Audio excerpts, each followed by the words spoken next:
Hello guys, we're back with another deck profile today. Today I'm going to show you my first deck, and I've chosen for my current favorite deck, which also recently got some new support with Maze of Muertos. And as you can see, it's Mikanko. Mikanko is a more of a control deck and very much a going second style deck. Your monsters, for the most part, have 0 attack and 0 defense, but they all have an effect where your opponent will get the battle damage you would have taken if it's controlled or if it's equipped with an equip card. So let's start off with the main deck.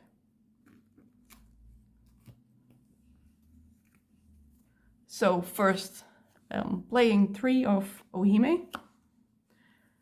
She is a ritual monster and she is basically your searcher for the deck, so this is one of the best starters that you can get. I'm also really a big fan of this alt art that they recently released. This is my second favorite card currently. The next 3 off is Huli. She is one of your better endboard pieces, so I really like playing her at 3. Also, she got one of the best alt arts. Really beautiful card. And I really like her as an endboard piece because when you control an equip card, it doesn't even have to be equipped to Huli. She will give your Mikanko monsters an extra layer of protection because they cannot be targeted. Not everybody plays so many 3-offs of the Mikanko monsters as I do, but since I really like the looks of this deck and I think it's very necessary to have one of the Mikanko monsters in your hand to be able to play at all, I personally just really like playing a lot of 3-offs. The next one I play 3 of is Hare. She is also one of the better extenders in the deck, because when she gets equipped with an equip card, she can help you search the next Mikanko equip spell. Then next 3 off is Sanaki. She is one of the new support cards. She is the only exception to the other Mikanko monsters where you will still take the battle damage if this card gets attacked. So that's something you need to be aware of when you play her. She is better summoned in defense, I think. She is one of the best extenders because when she gets equipped with an equip card, you can simply summon the next Mikanko monster from your deck. And that would mean you instantly have 2 Mikanko monsters on your field to go into your exceed. Then I play 1 of Nini. She doesn't see, she hasn't seen very often in Mikanko decks, but she's very beautiful and I think she's still useful. She doesn't give you any extents to your plays, but she can help interrupt your opponent by stealing their monster. Then the next 3 off I play is Lava Golem. This is a great board breaker, so that's exactly what you need in Mikanko for going second. I also find it really funny to play this strange lava monster when all the other cards are very beautiful girls. It's really funny together. So that's it for the monsters.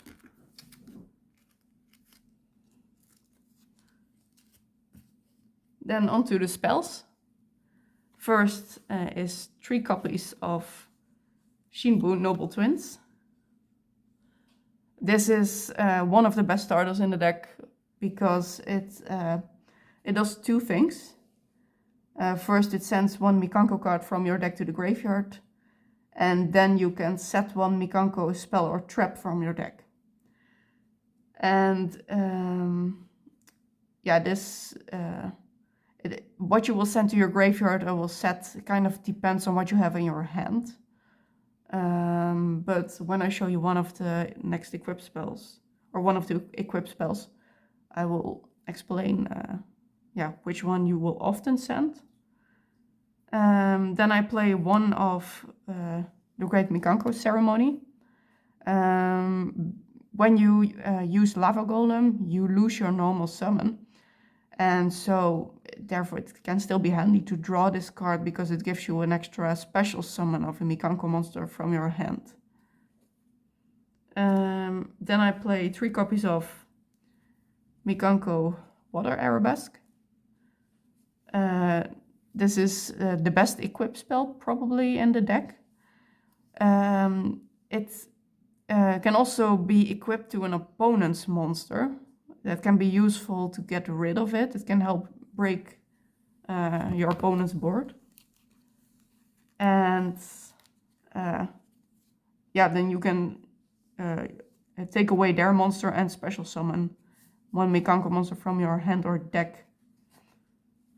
And then you can basically continue your plays while having broken your opponent's board. Then I play 2 copies of Mikanko Fire Dance. This is often the equip spell you will want to set with the Noble Twins, with the new spell. Because this one can special summon a Mikanko monster from your graveyard as well as your hand. So then you will send one of your Mikanko monsters to your graveyard, often Hare, and you will special summon it with Fire Dance and equip it with Fire Dance, and then you can search your next equip spell. Or you can send Sanaki, and then special summon Sanaki, equip it with Fire Dance, and then Sanaki lets you summon the next Mikanko monster, and you can go into your Exceed place. Then I play 1 copy of Mayowashi Doi. This is just also another very useful equip spell, because when it eventually goes to the graveyard, you can target the Mikanko in your graveyard and special summon it. So it's I think it's one of the more useful ones for the grind game. Then I play 1 copy of Reflection Rondo. This card can only be equipped to an opponent's monster. And then while you control the Mikanko monster, you can take control of the equipped monster. So, that's an in-archetype board breaker, which is really great. I play 1 copy of Double-Edged Sword. With the Exceed monster of Mikanko, you can search any equip spell, so you can also search this one.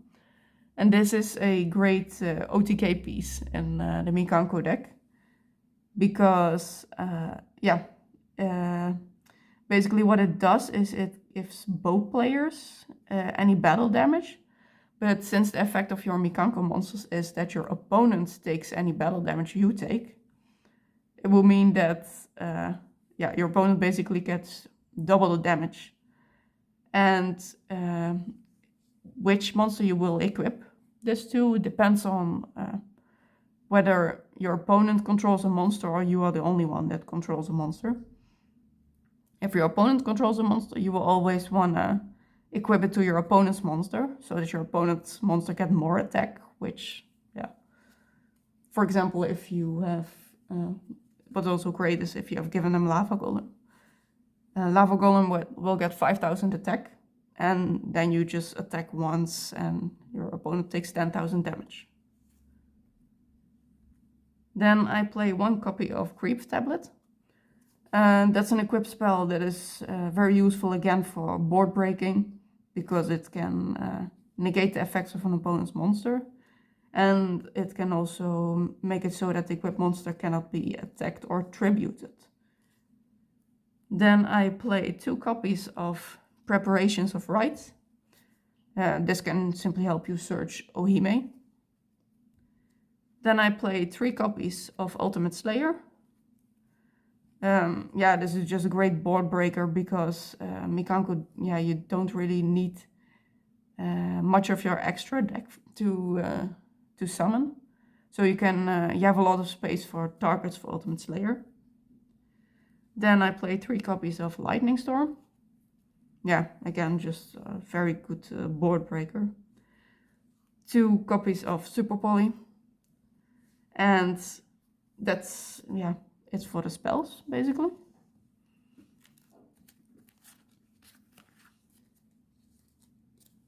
And then, yeah, there's only one trap that I play, which is Mikanko Rivalry. Yeah, this is so I have 1 target to search, so when I equip Hooli with an equip card. She can also search, for example, Grief Tablets during your opponent's turn to equip it to the opponent's monster and stop the opponent's place. Then we are onto the extra deck. So in the extra deck, I play 3 copies of Uzuhime.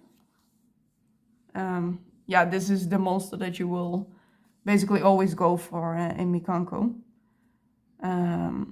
Yeah, when she's special summoned, you can take 1 equip spell from your deck or graveyard and add it to your hand. And another nice thing is when she battles, then you can detach 1 material from her and attack again. So if your opponent didn't have any monsters, she can search for the double-edged sword. You can equip it to her, and she will get 2000 damage. She attacks once, and opponent takes 4000 damage, and then you can just detach a material and attack again for another 4000, and you could even do it a 3rd time if for some reason your opponent would have more than 8000 life points. Then a couple of other exceeds that I could summon. Fortune Tune, Downward Magician, and Zeus. So basically, yeah, you just would go from one to the next. So you get a Zeus with some extra materials. And then I also play 1 Typhon. And that would be basically it for the monsters I would summon myself. Then for Exceed monsters, I have 1 target for Ultimate Slayer, which is Mereologic Aggregator. Yeah, this is simply a useful target to send to the graveyard because it will also let you negate effect of 1 face-up card on the field. Then with the fusions, I play Elderly Antis as the target for Ultimate Slayer, because she can target 1 card on the field and destroy it, so you get double use out of Ultimate Slayer. For Super Poly, I have Mondragon and Garura as targets. Garura could also be used as an Ultimate Slayer target if you wanted to, because yeah, it gives you an extra draw. For the Synchros, I play 1 Malong and 1 Packbit as Ultimate Slayer targets for either a bounce or putting 1 of your opponent's monsters into the spell and trap zone. For link cards, I play 1 Tribegate Mauser and 1 Bucephalus as Ultimate Slayer targets, yeah, for either a Book of Moon, and Bucephalus could also send Garura to the graveyard to get an extra draw if you want. Yeah, that's it's for the extra deck.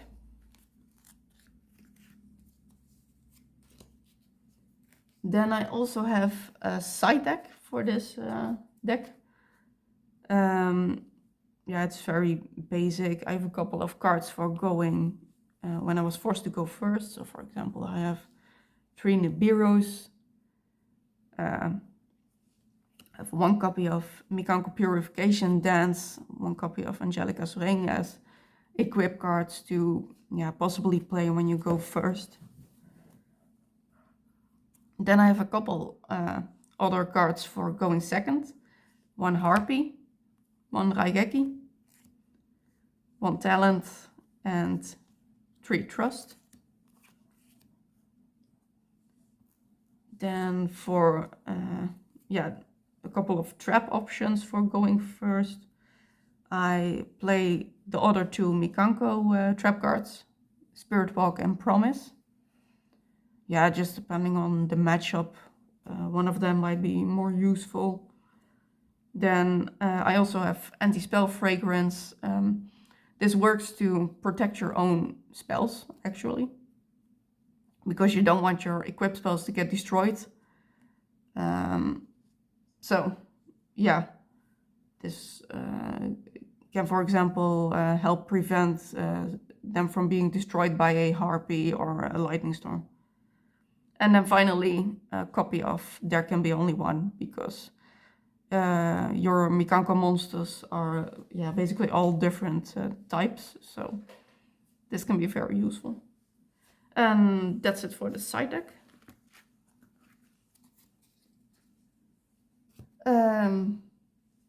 Yeah, so that's my Mikanko deck, and yeah, I'm really happy to be able to play this this deck. It's so beautiful, and I find the strategy. The nice thing about it is if your opponent also plays more of a control deck, you have a lot more back and forward plays, and that makes the whole game a lot more fun.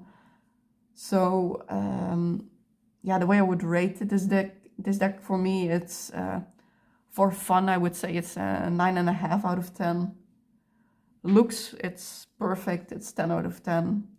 And for favorite currently, it's a 9.5, so total of 29 out of 30. And yeah, therefore it's my absolute favorite. Yeah, so I really hope you liked seeing this deck. I would highly recommend it if you also want a deck that's maybe a bit easier, that doesn't have a lot of combos. I think, yeah, because a lot of decks nowadays have very long combos and not everybody likes playing it. Then if that's you, this deck is a really great option.